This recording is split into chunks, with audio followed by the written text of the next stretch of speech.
لله صلى الله عليه وسلم شؤون له إلهي الفاتحة.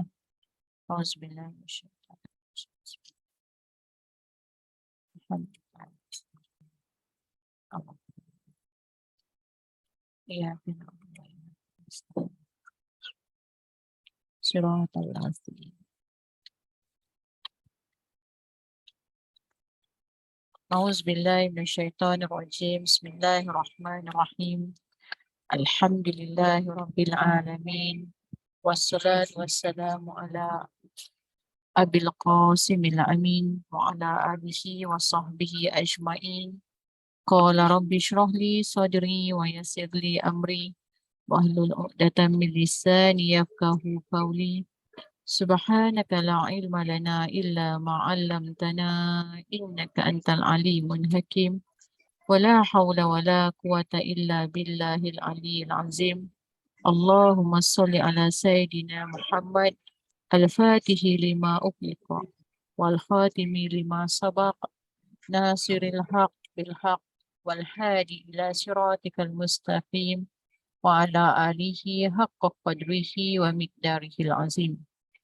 أعوذ بالله من الشيطان الرجيم. بسم الله الرحمن الرحيم.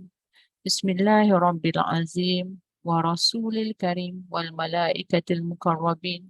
الصلاة والسلام عليك يا سيدي يا رسول الله. خذ بيدي قالت سيلتي أدركني. لا إله إلا الله وحده لا شريك له، له الملك وهو على كل شيء قدير. اللهم فقهه في الدين وعلمه التأويل ومن يذكر وإلى أولي الألباب. ربنا زدنا علما نافعا وزدنا فهما نبيين وإلهمنا الملائكة المقربين برحمتك يا أرحم الراحمين. اللهم إني أعوذ بك من علم لا ينفع ومن قلب لا يخشع ومن نفس لا تشبع ومن دعوة لا يستجب لها. اللهم إني أعوذ بك من أملت ومن شر ما لم أأمن.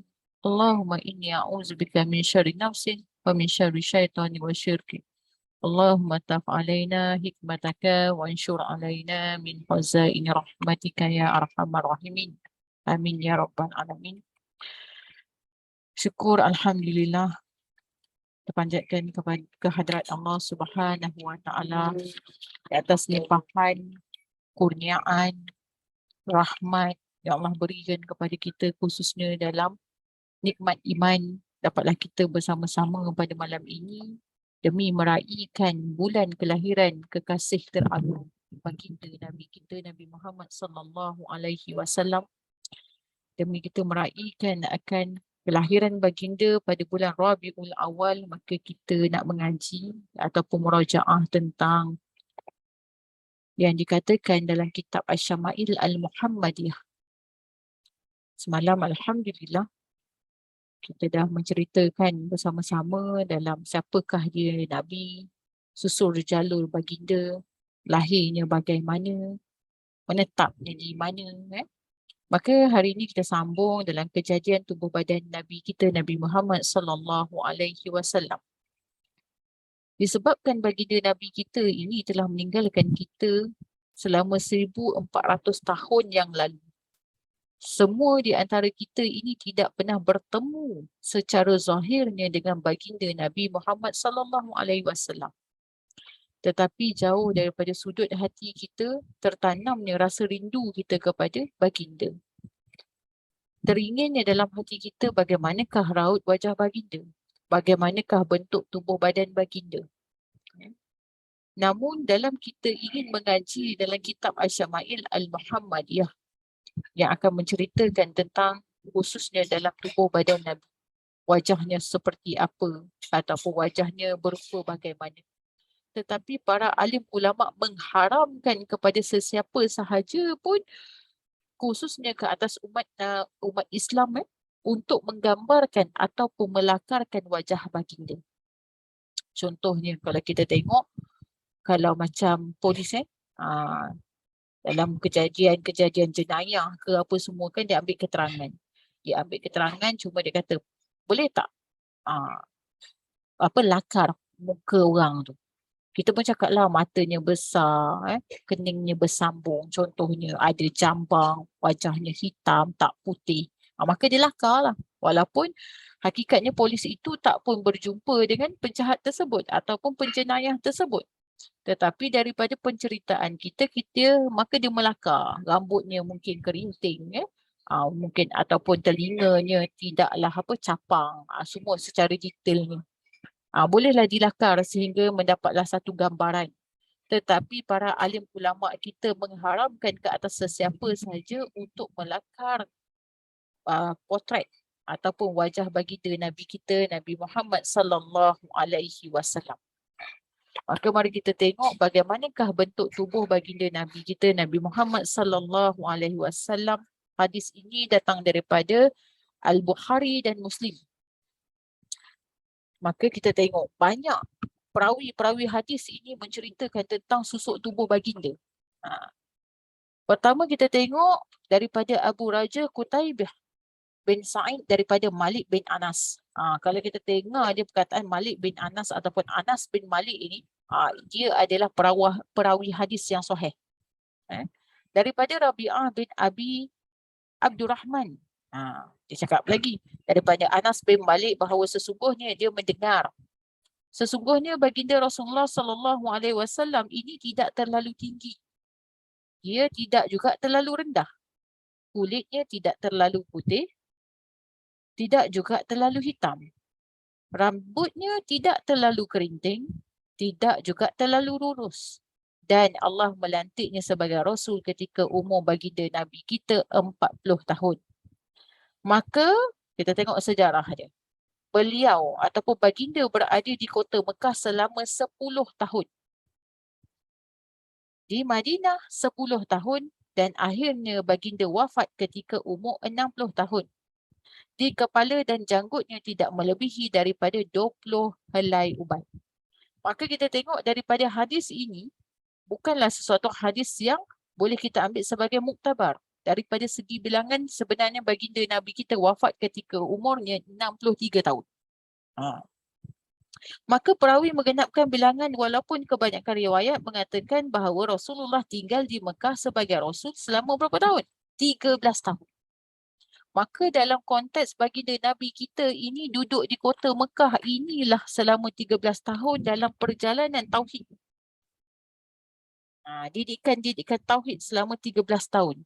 Dan akhirnya baginda Nabi kita wafat ketika umurnya 63 tahun. Maka disebutkan juga dalam hadis yang lain ketika Sayyidina Ali menyifatkan baginda Rasulullah sallallahu alaihi wasallam. Pertama, sama seperti Anas bin Malik cakap, tidak terlalu tinggi, tak terlalu rendah. Dia tambah lagi, tidak gemuk dan juga tidak kurus. Lain dia samalah, rambut tidak terlalu kerinting.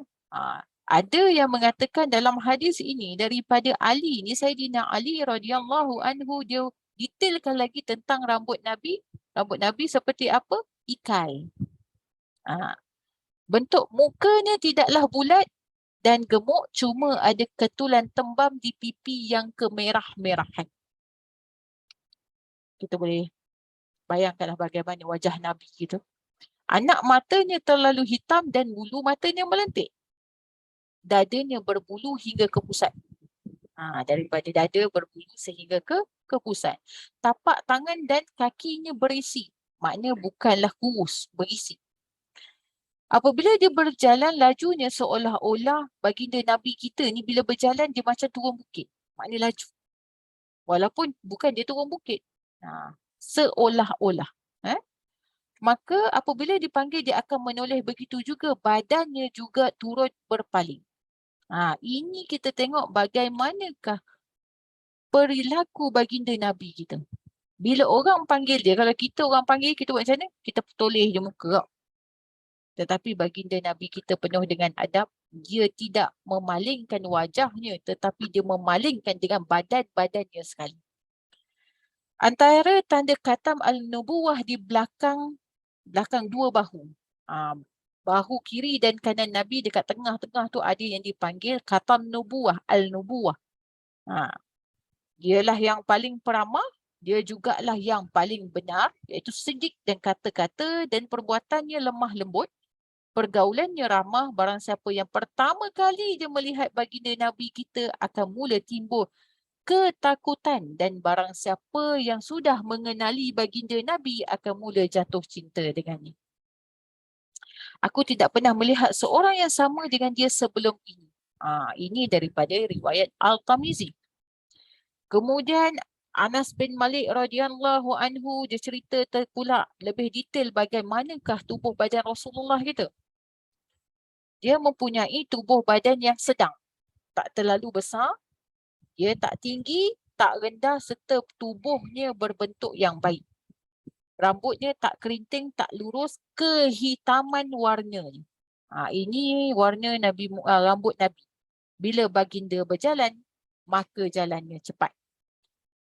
Kemudian ditambah lagi perwatakan lelaki ini berperwatakan sederhana. Maknanya perwatakan Nabi Muhammad. Bahunya bidang. Ada orang kata bahu Nabi ni dia sasa. Rambutnya yang lebat. Rambut Nabi lebat cecah pada cuping telinga Nabi. Maka apabila baginda mengenakan pakaian berwarna merah, tidak seorang pun yang pernah aku lihat lebih tampan daripada Nabi kita, Nabi Muhammad sallallahu alaihi wasallam. Hadis ini datang daripada siapa? Muhammad bin Bashar Al-Abdi. Maknanya jubah Nabi ni pertama dia ada colour merah. Kedua, Nabi kita ada colour hijau. Dan seterusnya warna putih. Datang daripada Ali bin Abi Talib radhiyallahu, Nabi Muhammad sallallahu alaihi wasallam tidaklah berpewarakan tinggi, tak pendek, telapak tangannya tebal. Kepalanya besar. Ni dia tambah lagi. Dia cakap kepala dia besar, ke atas tu tak ada tadi. Demikian pula tulang pipi sendinya. Dan bulu dadanya, bila baginda berjalan, laju, tidak pernah aku melihat baginda baik atau sebelum sesudahnya. Maknanya tak ada orang yang pernah menyerupai baginda Nabi kita. Kemudian ditambah lagi daripada Hasan bin Ali. Dia kata apa? Rasulullah sallallahu alaihi wasallam berjiwa besar dan berwibawa. Wajahnya cerah bagaikan bulan di malam purnama. Ini cerita Piramli. Wajahmu seperti bulan purnama.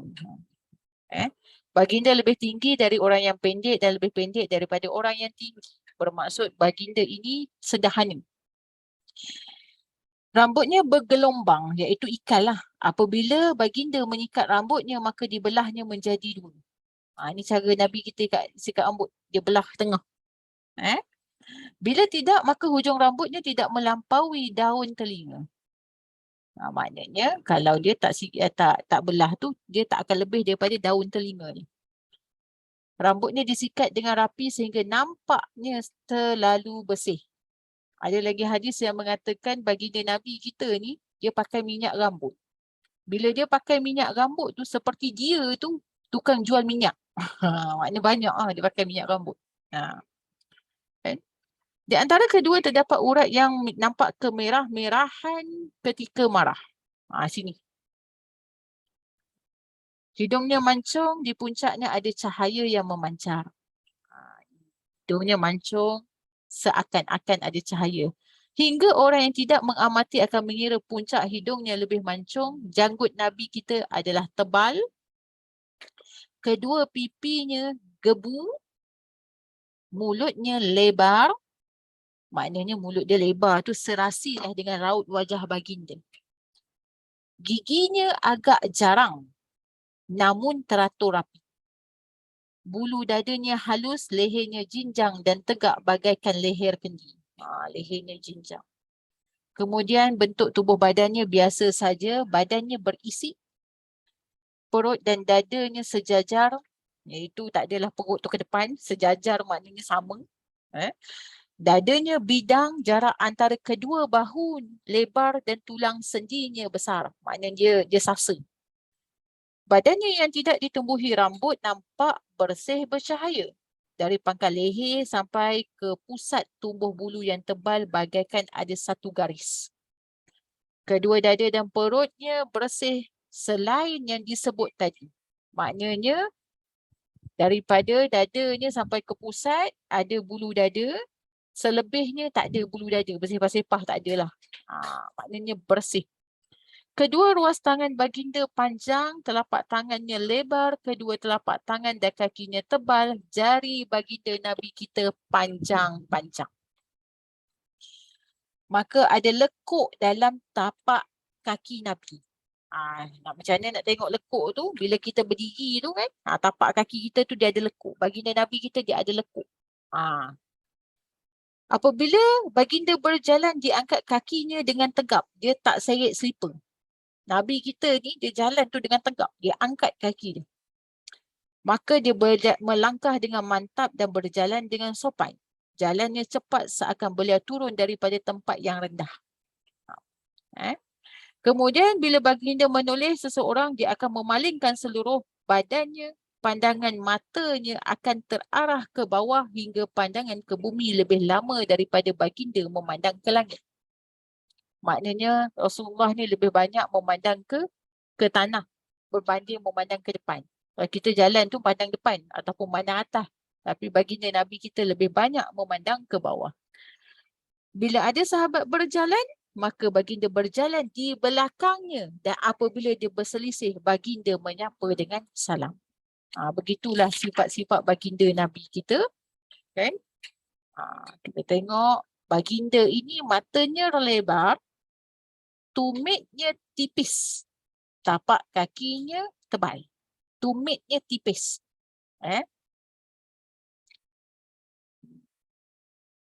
Kemudian mata dia lebar lah. Mata dia berwarna hitam, berbulu mata lentik. Belahan matanya panjang. Apakah yang dimaksudkan bertumit tipis? Jawapannya, tumit dia tu dekat tumit Nabi kita, dia tak banyak isi. Sedangkan di tempat lain itu adalah yang tebal, iaitu tapak tangan baginda Nabi kita dan juga tapak kaki baginda Nabi adalah tebal. Maknanya berisi. Maka kita nak tengok ketika mana ini datang daripada Hanat. Nak tengok akan kecantikan Nabi kita ni. Datangnya daripada sumber Jabir bin Samurah. Aku melihat baginda Nabi Rasulullah SAW di satu malam. Malam tu berbulan purnama. Bulan purnama ni maksudnya bulan penuh. Waktu itu baginda memakai pakaian berwarna merah. Aku berganti-ganti memandang antara baginda dengan bulan. Ternyata beliau lebih indah daripada bulan. Punya cantik Nabi kita, betapa handsome-nya Nabi kita. Apakah wajah Rasulullah itu miripnya bagaikan pedang? Jawapannya tidak. Wajah Rasulullah ibarat bulan purnama. Kita tengok lagi. Rasulullah ini dia berkulit, ada yang kata berkulit putih, ada yang kata tak berapa nak putih. Seakan-akan terbentuk daripada perak dan rambutnya ikal bergelombang. Ini hadis yang sahih lah. Ramai di antara perawi-perawi yang mengatakan rambut Nabi kita ikal. Telah diperlihatkan kepadaku para Nabi. Adapun Nabi Musa alaihi salam bagaikan seorang lelaki dari suku Sanu'ah. Kulihat apabila Nabi Isa bin Maryam. Ternyata orang yang pernah kulihat dan mirip kepadanya adalah Urwah bin Mas'ud. Kulihat pula pada Nabi Ibrahim alaihi salam. Ternyata orang yang mirip kepadanya adalah kawan kalian iaitu Nabi Muhammad sallallahu alaihi wasallam. Kulihat pula Jibril. Ternyata orang yang pernah kulihat dalam mirip kepadanya adalah Dihyah. Ini Jabir Abdullah menceritakan baginda Nabi kita pernah bersabda kepada dia. Maka kita tengok tak ada seorang pun dekat atas muka dunia ini pernah melihatnya masih hidup selain aku di permukaan bumi. Said Al-Juwari berkata, cuba jelaskan sifatnya kepadaku. Maka dia sifatkan kepada kulit baginda Nabi kita putih, tampan dan berperwatakan sederhana. Dia ada giginya yang renggang tetapi rapi. Apabila baginda berbicara, terlihat seperti ada cahaya yang memancar keluar dari di antara gigi-gigi baginda yang jarang. Tahap kemuliaan Nabi kita. Eh? Hebatnya dia, cantiknya dia, tampannya dia. Eh? Maka dalam pengajian kita Asyama'il mengenai rambutnya bukanlah seperti orang Afrika. Ada yang katalah tu, tetapi rambut baginda Nabi kita ikal mayang. Pipinya agak cabi dan kemerah-merahan. Hidungnya mancung. Sebab tu kalau dalam cerita Piramli tu kan, cerita apa saya pun tak ingat. Senyuman Bujang Lapuk dah silap. Kan dia kata hidung seruling macam tu lah. Cerita-cerita ni. Wajahmu seperti rembulan. Ini maksud dia. Bagaimanakah nak dikisahkan tentang bagaimanakah Nabi kita ini. Maka rambut Rasulullah mencapai kepada pertengahan telinga Nabi. Kemudian Aisyah pernah berkata, aku dan Rasulullah SAW mandi dari bekas yang sama. Betapa romantik Nabi kita ni, dia mandi dengan isterinya dalam bekas yang sama. Kalau kita hari ni ibarat macam bathtub dua-dua suami dan isteri mandi.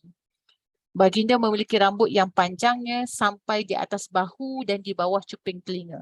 Ini keadaan rambut Nabi. Kat sini, bawah cuping telinga. Maka kalau kita nak tengok rambut Nabi ni ada disimpan. Helaian rambut Nabi kalau pergi dekat macam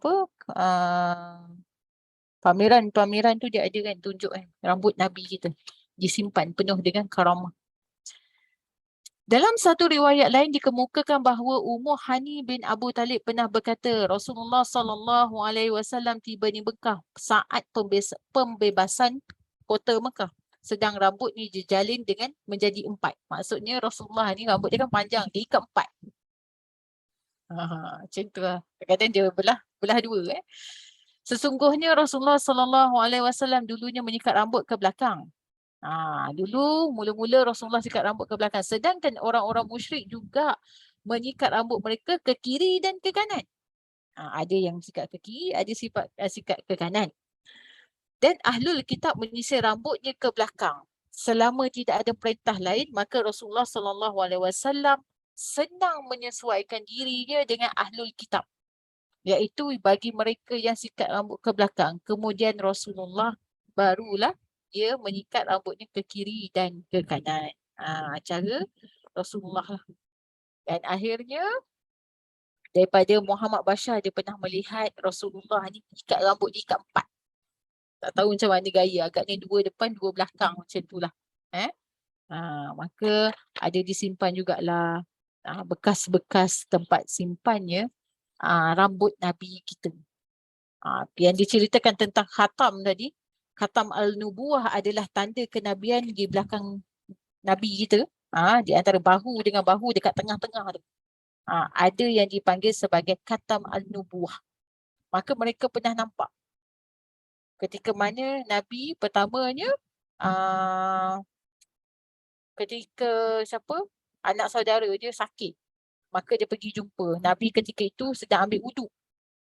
Dia ambil wuduk tu, air wuduk tu dia tadah nak bagi kepada anak saudara yang sakit ni tadi.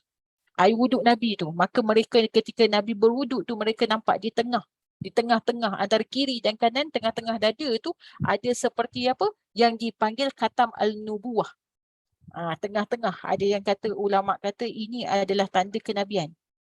Dia tak besar tak kecil. Besarnya seperti sebesar telur burung merpati. Dia orang panggil ianya sebagai khatam al-nubuwah.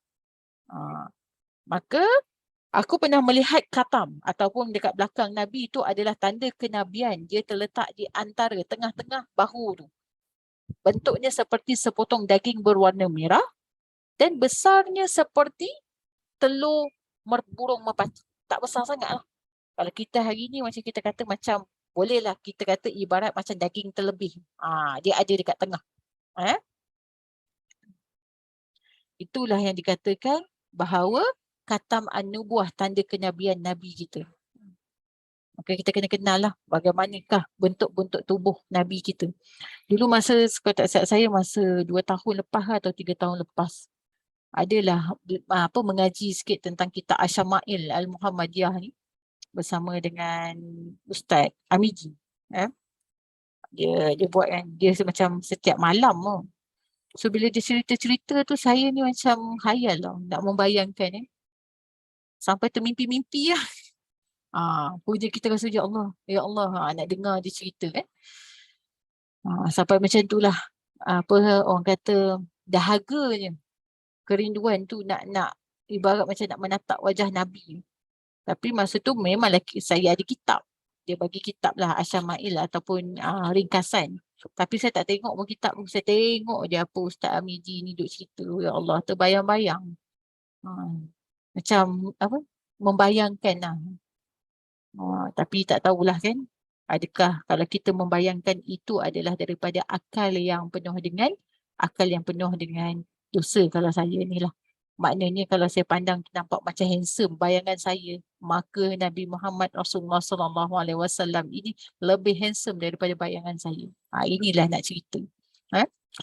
Maka seorang wanita bernama Rumaitah bercerita kepada cucunya iaitu Ashim bin Umar radhiyallahu anhu sebagaimana berikut. Waktu aku mendengar Rasulullah SAW bersabda, aku duduk berdampingan dengan Nabi. Dia duduk sangat dekat. Seandainya, ni nak cakap, aku mahu mengucut tanda kenabian Nabi yang terletak di antara, kat belakang tu tadi, nescaya aku dapat lakukan. Adapun sabda baginda yang ditujukan kepada Sa'ad bin Mu'az dikala meninggal dunia ialah bergoncang arasy Allah yang maha rahman kerana kematian Sa'ad. Ini nak cerita bagaimana orang punya adore ataupun orang nak kalau boleh dah dekat sangat, kalau nak cium tanda kenabian Nabi dekat belakang tubuh Nabi. Apabila Ali bin Abi Thalib menceritakan sifat Rasulullah SAW, maka apa yang dia buat? Dia akan bercerita dengan panjang lebar tentang kisah Nabi. Maka dia orang ni kalau cerita sahabat Nabi ni, dia cerita bukan cerita sikit-sikit. Dia cerita tu detail, panjang. Khususnya tentang tanda di belakang Nabi yang dipanggil sebagai khatam an-nubuwah. Begitulah yang dikatakan, wahai Abu Zaid, dekatlah kepadaku dan usaplah belakangku. Rasulullah pernah suruh Abu Zaid tu usap belakang badan Nabi. Allahu Akbar. Seronok ni lah, tak terkata. Maka Abu Zaid ni buat apa? Dia pun usap. Dan dia terasa jari jemariku menyentuh kepada khatam Nabi tadi. Apakah khatam itu? Tanya siapa? Alba kepada Zaid. Dia kata apa? Dia macam seperti kumpulan bulu-bulu saja. Sebab dia dapat pegang kan, dia dapat rasa. Begitulah bagaimana ceritanya ketika mana dalam pengalaman Salman Al-Farisi. Salman Al-Farisi datang membawa bakul berisi kurma kepada baginda Nabi kita, Nabi Muhammad SAW. So waktu dia tiba di Madinah, bakul itu diletakkan di hadapan baginda Rasulullah SAW. Maka Rasulullah SAW bersabda, wahai Salman, apa ni? Dia kata. Maka Salman jawab, ini sedekah buat anda dan juga sahabat anda. Kurma tadi sebakul, dia nak bagi kepada Nabi dan juga kepada sahabat Nabi. Maka Nabi kita menjawab, kau angkatlah ia dari sini, kami tidak makan sedekah. Bakul itu pun diangkat oleh Salman. Keesokan harinya dia datang lagi membawa makanan yang serupa dan diletakkan lagi di hadapan baginda Nabi. Maka dia tanya, Salman, apa ni Salman? Salman jawab, ini adalah hadiah buat tuan. Rasulullah SAW berkata kepada para sahabat, hidangkanlah. Kemudian ketika itulah Salman ini dia memperhatikan khatam yang terletak di belakang badan baginda Rasulullah SAW. Maka Salman mengatakan keimanannya kepada baginda. Hakikatnya Salman ini hamba kepada seorang Yahudi. Maka bila dia tengok dia tanda kenabian Nabi tu, dia apa? Dia kata kepada Nabi, wahai Nabi, aku mempercayai ataupun menunjukkan keimanannya kepada baginda. Dia masuk Islam lah. Apa yang baginda Nabi kita buat, dia pun belilah Salman ini daripada orang Yahudi dengan beberapa dirham. Dan akhirnya dia upah Salman ini untuk jadi apa? Jadi penanam pokok kurma. Maknanya bila Nabi dah beli, kena buat kerja. Berkhidmat kepada Nabi. Maka Salman radhiyallahu anhu bekerja di kebun tersebut hingga pohon-pohon kurma itu berbuah. Rasulullah SAW membantu membantu Salman tadi menanam pokok-pokok tersebut. Di antaranya ada sebatang pokok yang ditanam oleh Umar Al-Khattab. Pohon-pohon itu tumbuh dengan subur kecuali sebatang pokok yang mati. Maka Rasulullah SAW dia kata, kenapa pohon yang satu ni? Maka Umar jawab, wahai Rasulullah, sayalah yang menanamnya. Rasulullah pun mencabutnya, kemudian Rasulullah tanam, maka tumbuhlah pokok tadi dengan baik. Maknanya dalam banyak-banyak pokok tu ada satu pokok yang mati. Kenapa tak tumbuh? Rupanya Umar Al-Khattab yang tanam. Berkat daripada tangan Nabi, Nabi cabut balik, Nabi tanam, Alhamdulillah. Kemuliaan Nabi kita itu, akhirnya pokok kurma itu pun tumbuh. Inilah bagaimana kita kena tahu di belakang Nabi itu ada khatam. Khatam itu sebab itulah mereka ini khususnya macam orang-orang yang tidak percaya kepada Nabi ni, dia nak tengok. Macam contoh Salman kan, dia datang bawa kurma. Sebenarnya dia nak tengok belakang tu.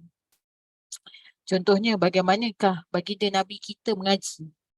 Orang-orang Yahudi ni tak suka baginda Nabi ngaji. Tapi apa yang diorang buat bila malam-malam Nabi mengaji dengan para sahabat, diorang buat apa? Diorang ni jalan perlahan-perlahan curi-curi dengar. Sebab apa? Sedap betul. Enak betul. Tapi disebabkan mereka ego, disebabkan mereka sombong, mereka bila siang harinya mereka tidak memeluk Islam. Tapi hakikatnya Nabi tahu. Kan Nabi tak tahu? Nabi tahu. Yang mereka menghendap-hendap Nabi. Dan juga para sahabat ketika mana mereka sedang mengaji Al-Quran. Itulah cerita dia tentang tubuh badan Nabi kita, daripada wajahnya, hidungnya, badannya, sasanya, tapak kakinya, tapak tangannya, jari-jari baginda. Tetapi berlaku beberapa khilaf para alim ulama ataupun beberapa khilaf tentang perawi-perawi hadis tentang apa? Tentang baginda Nabi kita berkhatan. Khatan ni maksudnya sunat. Ada yang kata Nabi ni lahir je dah bersunat dah. Ini adalah pendapat Abu Abdullah Muhammad bin Usman Al-Khalili. Dia kata Nabi lahir dia memang dah bersunat. Ada juga pendapat yang mengatakan Nabi kita dikatankan dari pembedahan dada oleh malaikat Jibril semasa di bawah penjagaan Halimatus Sa'adiyah. Sebab Nabi kita dia belah dada 2 kali. Satu masa dia cucikan ketika dalam jagaan Halimatus Sa'adiyah. Yang kedua ni ketika Isra' dan Mi'raj. Itu. Kemudian yang ketiga, hadis yang mengatakan Rasulullah SAW dikatankan oleh datuknya Abu Muttalib pada hari ke-7 kelahirannya sebagaimana pendapat Ibnu Abbas. Ada 3 perawi hadis. Tetapi yang muktabar adalah yang pertama tadi. Lahir-lahir dah berkhatan. Tapi ada beberapa pendapat. Maka berlakulah pembedahan dada Nabi. Masa ketika baginda Nabi kita duduk dengan Halimatus Sa'adiyah, masa ketika itulah Allah memilih siapa? Memilih Nabi kita yang mulia dipanggil dalam peristiwa itu adalah yang diperihalkan benar berlaku dengan beberapa sahabat. Antaranya yang pertama adalah Anas bin Malik. Sebab tu Anas bin Malik ni kalau kita dengar hadis-hadis dia sahih. Dia bukan hadis yang dhaif ataupun hadis sama, tidak. Kalau Anas bin Malik ni kebanyakannya semua hadis sahih. Sebab Anas bin Malik lah yang paling banyak sekali masa dengan Nabi kita, Nabi Muhammad SAW. Maka macam mana cerita dia? Sesungguhnya Rasulullah SAW telah didatangi oleh Jibril ketika baginda sedang main-main dengan sekumpulan anak-anak. Maknanya kecil lagi ya. Maka Jibril pun datang merebahkan siapa? Merebahkan Nabi serta membelah dada Rasulullah betul-betul tepat pada hati dan keluarkan hati Nabi tadi. Kemudian dikeluarkan seketul darah sambil berkata, dekat dalam hati tu ada seketul darah. Inilah sasaran syaitan ke hati engkau. Jibril keluarkan seketul. Lepas itu dibasuhnya di dalam bekas dari emas dengan air zam-zam, barulah dimasukkan semula ke tempat asal dan kanak-kanak yang lain berkejar-kejar lari menemui ibu susuan Halimah dan melaung. Muhammad telah dibunuh. Dia dapat Jibril tu belah dada dia pun berlari ya. Dan mereka semua meluru kepada Nabi Muhammad sallallahu alaihi wasallam dan didapatinya muka mereka semua pucat dan lesu.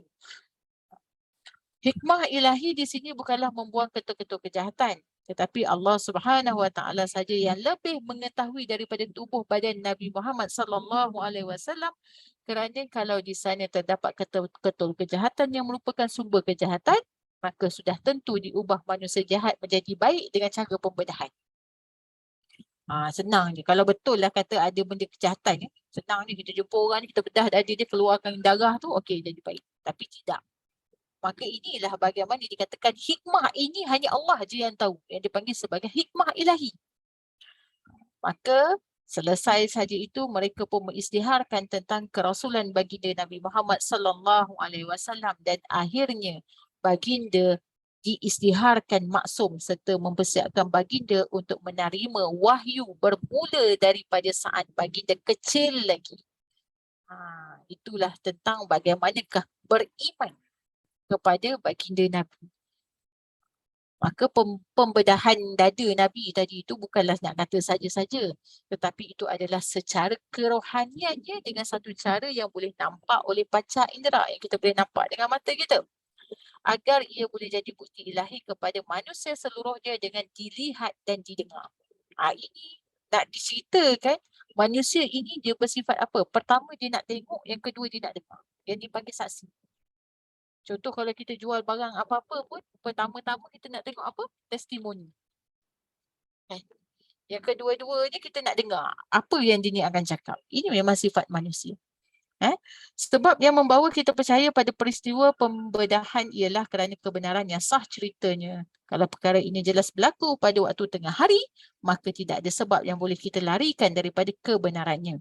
Tetapi bagi mereka yang lemah iman kepada Allah Subhanahu wa taala, perkara ini membawa kepada kelemahan iman kepada mereka terhadap kenabian dan kerasulan baginda Nabi Muhammad sallallahu alaihi wasallam. Orang yang seperti ini tidak ada bezanya sama ada mereka mengetahui atau tidak akan hikmah-hikmah ilahi dan hikmahnya. Begitulah dia kata, Suwaibah hamba dari Abu Lahab telah dimerdekakan sewaktu membawa berita gembira kepada tuannya Abu Lahab akan kelahiran Nabi Muhammad sallallahu alaihi wasallam. Inilah bagaimana yang kita kata dalam bab mengetahui akan susuk tubuh baginda Nabi, termasuk apa? Khatam di belakang Nabi, dan juga termasuk pembedahan dada Nabi. So kita boleh take note lah kat sini. Kita tahu Nabi kita ini 2 kali dibedah dada. Yang pertama waktu dia kecil, yang kedua waktu Isra' Mi'raj. Tetapi kita kena faham peristiwa kenapa Allah keluarkan ketulan itu, hikmahnya hikmah ilahi. Allah je yang tahu. Kita tak bolehlah, mungkin dari segi pandangan mata kita adalah penyucian. Dan selepas dia keluarkan saja ketulan itu, maka maksumlah baginda Nabi kita, Nabi Muhammad sallallahu alaihi wasallam.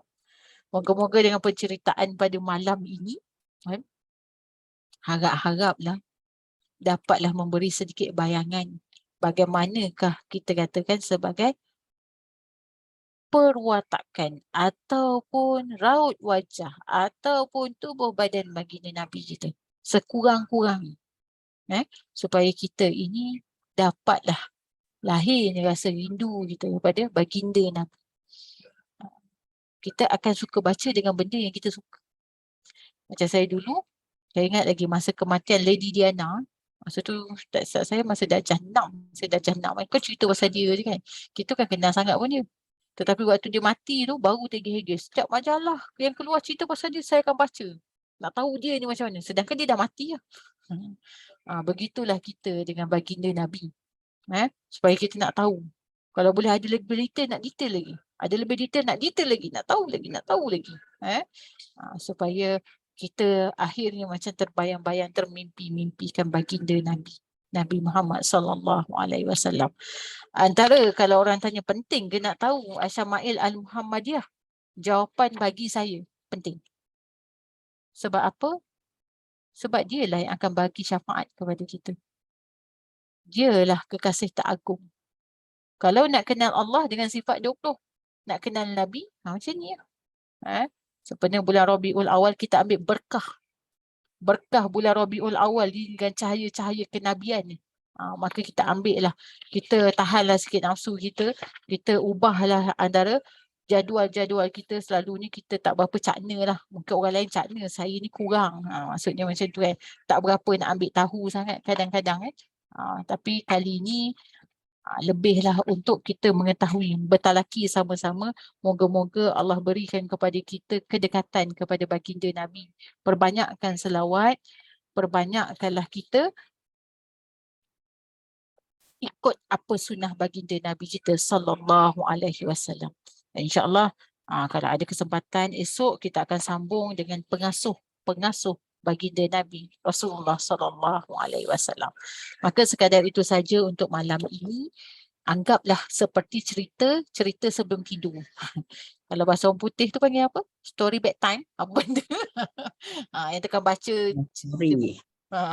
yang tukar baca buku cerita tu saya, yang lain tukar dengar lah supaya lepas ni lenalah tidur. Anggaplah seperti itu. Maka saya mohon ampun dan maaf atas salah dan silap yang